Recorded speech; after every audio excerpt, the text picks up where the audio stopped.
Well, welcome back. She moved to Nashville from Florida to pursue her dream and make country music full time. Well, now Charly Reynolds is reimagining her debut album with off-the-record live acoustic. Yes, we love it so much. Thank you so much for joining us. Thank you for having me. We're glad that you're here. Okay, so your sound is very pop country. And I know that your debut album, you said it helped you find your sound. Why is this acoustic version so important to you? For sure. I mean, well, it was my first album, my debut album, so I really want it to have the longest life that it can, and keeping it as relevant as I can. And I was like, how can I do that? And I thought, what better way than to bring it back to the roots of how a lot of those songs were created with just guitar. We did add fiddle and cajon in there just for a little bit more oomph in there. Yes. But I just figured it's kind of fun for the fans to get to hear how they were originally created. And some of them are, you know, I love them way more that way anyway. So it's really fun to be able to do that. Yeah, it's a little bit more raw feeling, Yeah, right? yeah. On Friday, you released People Think, the Yes. acoustic live version. Let's take a listen to that and we'll chat on the other side. They think I talk dumb just 'cause I'm too blonde. They're just waiting on something to go wrong. Say I got it easy, but I've been knee deep. They would know if they tried to get to know me. Let them think I'm crazy. Raising on Saturday, I can be a lady. Sipping on some champagne all night. I'll make those heads turn, eyes roll, dressed to the nines. I guess it is a real good thing that I don't care what people think.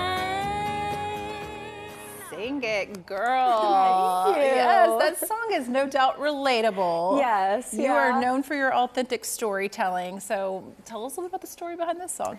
For sure. So when I moved here, I was 18 years old, and I cared a lot about how people perceived me, if people liked me, and I still do. I'm not going to lie. Like, I do obviously care if people, what they think about me a little bit.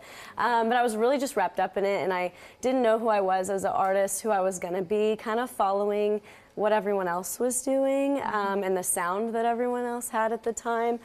And I just, that day specifically, there must have been a comment or something online that just really irritated me. I can be a little sassy sometimes, and I was mad just because people make so many assumptions online, based on what they see there, and they know nothing about me, and so I just was in a sassy mood that day, and that's what came out from that. Is like, why are you gonna say that? And you don't even know anything about me. I don't care what you think. And I've kind of tried to channel that a little bit more in my everyday life, just like, because life is so much more fun when you don't care, and when you can just live in the moment and not care about, how my hair looks, or if I'm, people are talking bad about me. I just had to learn how to not let it get to me, and kind of chase my sound too, which I really love 90s country, and that's kind of where I kind of found my sound, which was through the album, just making more songs that lean a little bit more into 90s country,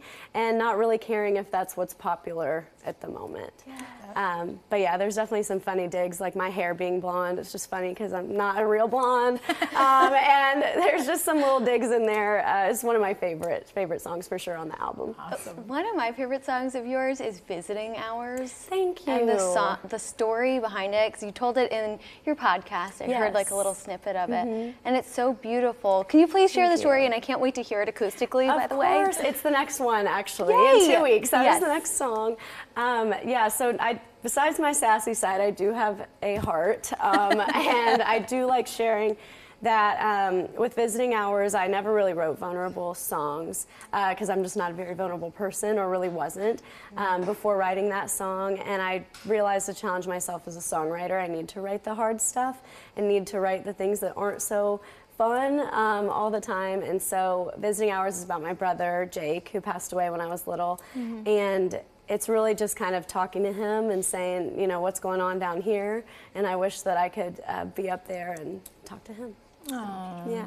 You thank do have a sweet side to you. I do. I'm not all sassy. I'm actually mainly sweet. But on stage, the sass comes out for sure. Yes. Well, you just mentioned you're going to have it come out in 2 weeks. So you're releasing these videos, these acoustic versions, every couple of weeks. Tell us what the idea was behind that. You know, I just wanted to keep a consistent schedule. I think when it comes to music, it's kind of hard for me personally to figure out when I want to drop things, when I want to release them. And I just was like, let's just full send and go every couple weeks and give the people what they want instead of dragging out one song for a while.